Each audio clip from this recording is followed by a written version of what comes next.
আমি ঘুম থেকে উঠে একটু আরাম করে তারপরে ঘর ঝাড় দিয়ে আমি ঘর ঝাড় দিয়ে নিলাম, আস্তে আস্তে বিছনাটাও গুছিয়ে নিলাম।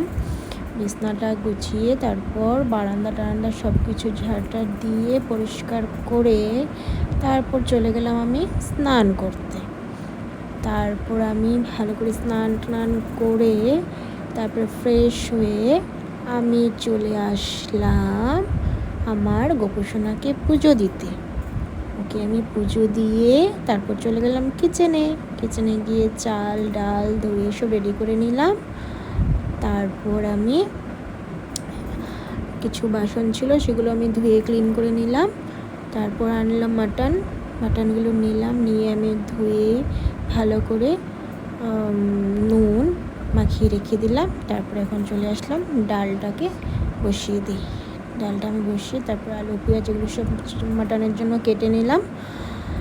তারপর চলে আসলাম পেঁয়াজ কাটতে কাটতে তো আমি কেঁদেই ফেলেছি, কি আর বলবো। তারপর আমি চলে গেলাম কুমড়োর ডগা আছে না, ডগাগুলো কাটতে, কারণ কুমড়োর ডগা দিয়ে ডাল হয়েছে। তারপর মিক্সিতে আমি মশলাটা করে নিলাম মাটনের জন্য।